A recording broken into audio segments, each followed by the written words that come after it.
Yo nací en Matanzas, unos 2 años antes de la guerra del 95.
Cuando conocí ya de cerca, digamos, a José Zacarías Talet en el año 31, ya él era un compañero acreditado por su poesía, pero sobre todo era muy conocido por su participación activa en el nacimiento de un proceso que al cabo de los años desemboca en nuestra revolución.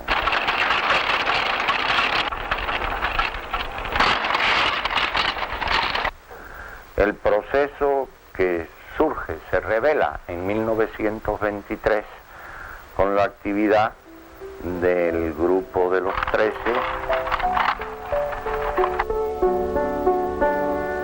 y con también la participación de los intelectuales de vanguardia de la época en el movimiento de veteranos y patriotas, en la fundación de la Universidad Obrera José Martí, de la Liga Antiimperialista. En fin, todas aquellas actividades que forman un contexto muy definido. Todo esto supone que Talet se vinculó desde muy temprano a quien fue la luz iluminante de todo aquel proceso en que una vanguardia cultural estética se transforma también en cierto modo y se incorpora a la vanguardia política. Rubén Martínez Villena.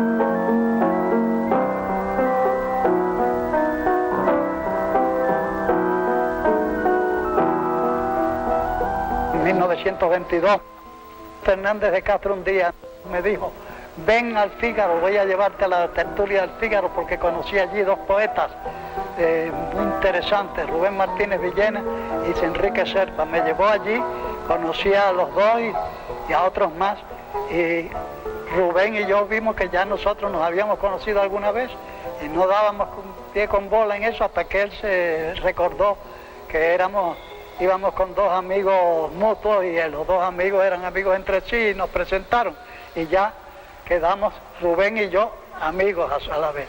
Me invitó a ir a su casa y pronto fuimos íntimos amigos porque Rubén tenía una atracción extraordinaria, una personalidad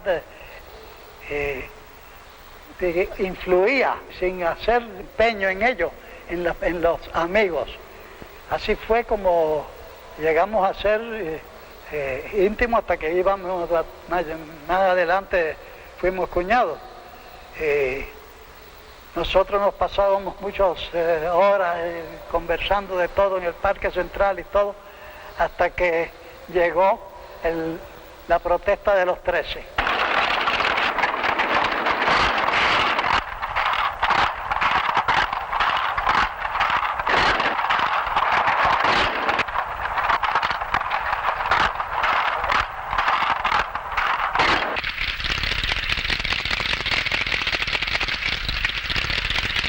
En la protesta de los 13, Rubén naturalmente fue escogido, sin proponérselo uno, fue escogido como líder, como jefe, como el que fuera a hablar en nombre de nosotros, porque tenía una personalidad tan atrayente y tan persuasiva para todo, y tan, yo no sé cómo calificarla, que yo creo que Rubén no tenía enemigos, los tuvo después por envidia seguramente, y cuando hizo política, pero entonces no tenía enemigos.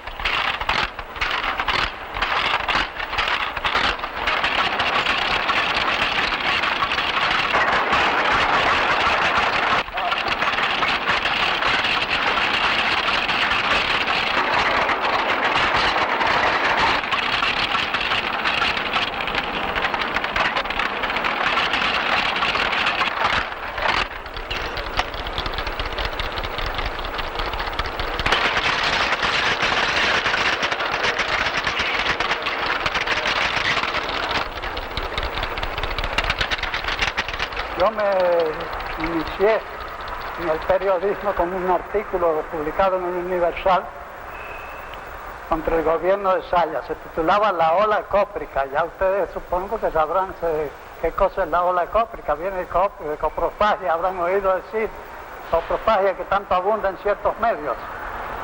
Después trabajé y formé parte de la Venezuela Libre, un periódico del cual el primer director fue Rubén Martínez Villena, que duró 5 números nada más. Posteriormente ingresé ya como periodista profesional en el periódico El Mundo. Allí fui traductor de cable primero, después jefe de cable y después jefe del suplemento dominical.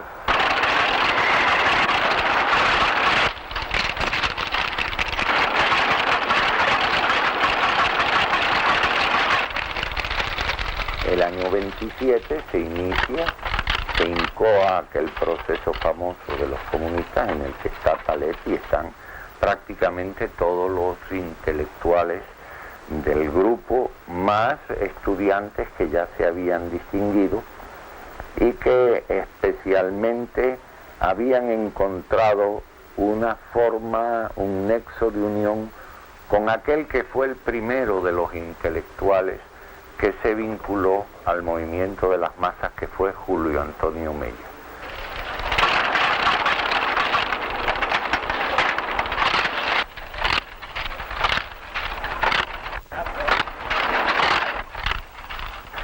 Este proceso del 27 pues tiene ese sentido histórico, el sentido de que la dictadura tiene ya la convicción del papel objetivo y subjetivo que están jugando estos intelectuales, y ahí involucra a prácticamente todos aquellos que en aquellos momentos se habían distinguido. Talet, por lo tanto, como los demás que hemos mencionado un poco rápidamente, pues se ganó, y es natural que se ganara, la fama de un comunista peligroso.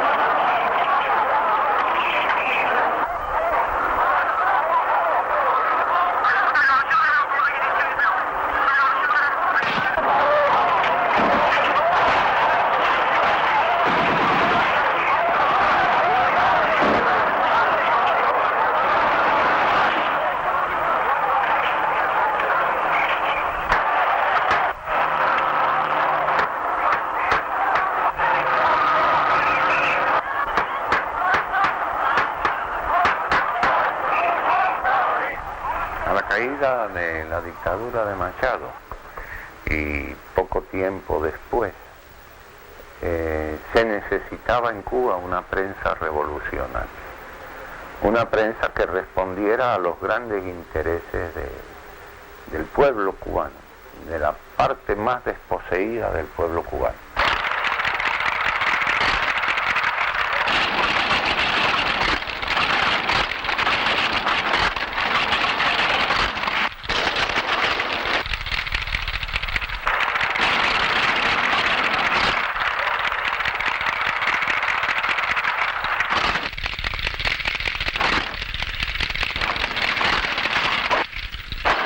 Y este fue el periódico Ahora, que por razón de la escasez de recursos del movimiento revolucionario, pues se constituyó como un periódico cooperativo y que desde luego era más bien un periódico amplio, pero que evidentemente venía a constituir una especie de avanzada de la prensa revolucionaria en la República Neocolonial, que nunca había existido hasta entonces.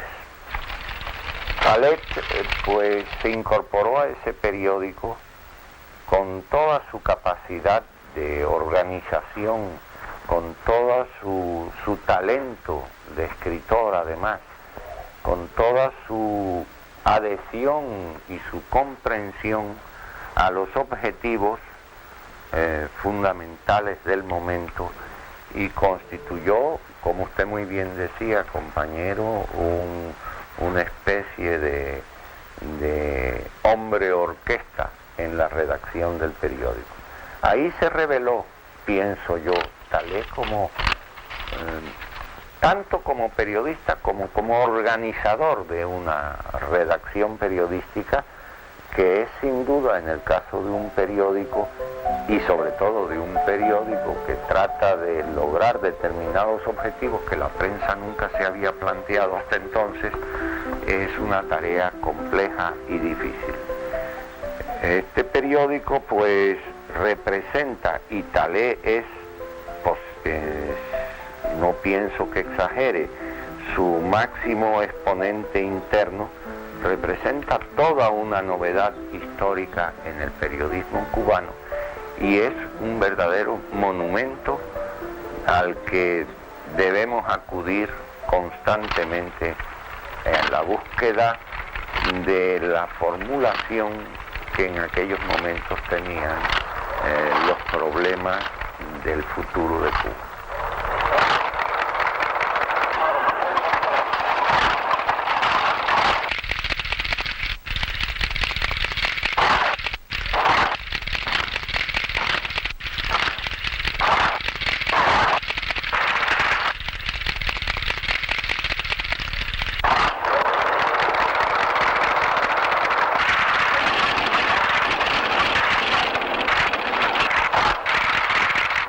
Este periódico pues combatía al gobierno de Mendieta, a Cáceres y Batista.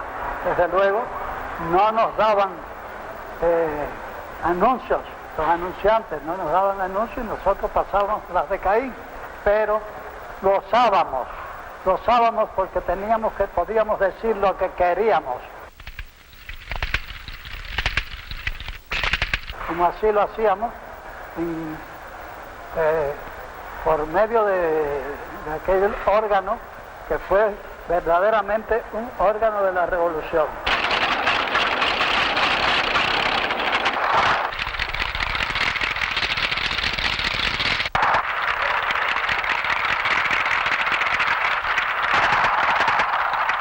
En él era uno de los principales reporteros, Pablo de la Torriente Bravo, y uno de los principales colaboradores era Raúl Roa.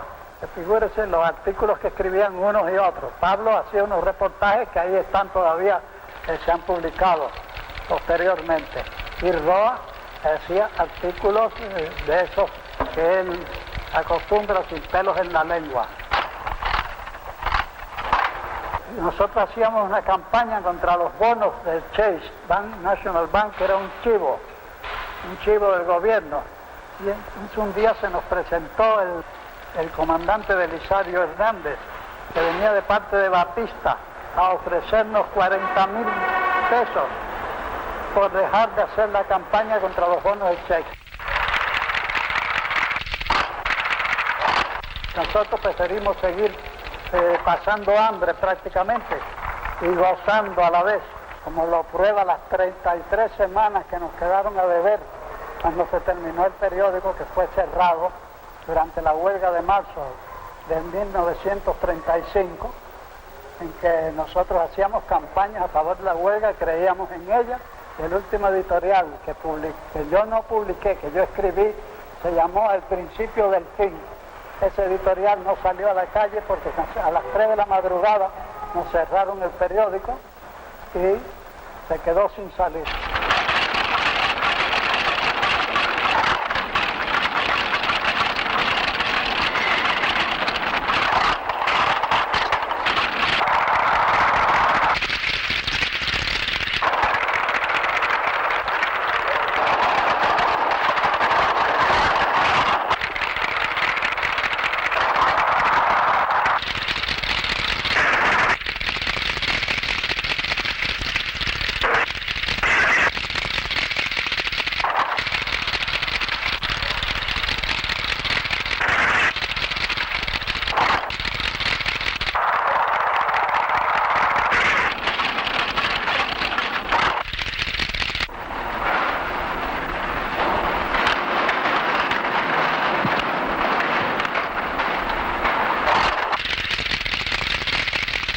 Ahí ya acabó aquel brillante periódico al que hay que acudir cuando se quiere saber lo que pasó en el primer gobierno de Grau y el de Mendieta, Cáfer y Batista.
De la revolución fui designado director de la Escuela de Periodismo.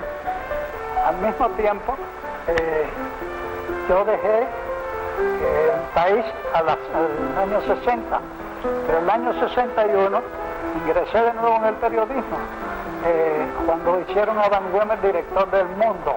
Volví por tercera vez al Mundo y allí estuve hasta el año 68, en que me retiré como periodista, pero seguí laborando y colaborando en Bohemia, sobre todo, en varias revistas, y en Bohemia, en la sección Gazapo, que está ya, entre parte de los gazapos, esos se han recogido en forma de libro, están en prensa ya, y valgan el anuncio. Más de medio siglo de ininterrumpido y digno ejercicio de la profesión registra la trayectoria periodística de José Zacarías Talet, el insigne poeta, compañero de Rubén Martínez Villena en la histórica protesta de los 13 en 1923. A partir de su ingreso en la redacción de El Mundo en 1926 hasta hoy, que con 87 años de edad redacta cada semana con puntualidad y rigor la sección Gazapos de la revista Bohemia, Talet ha sido un formador y educador de periodistas. Su larga, brillante e íntegra trayectoria como periodista hace a José Zacarías Talet merecedor de la medalla Julius Fuchs, conferida por el Comité Ejecutivo de la OIT, celebrado en Hanoi en noviembre de 1979.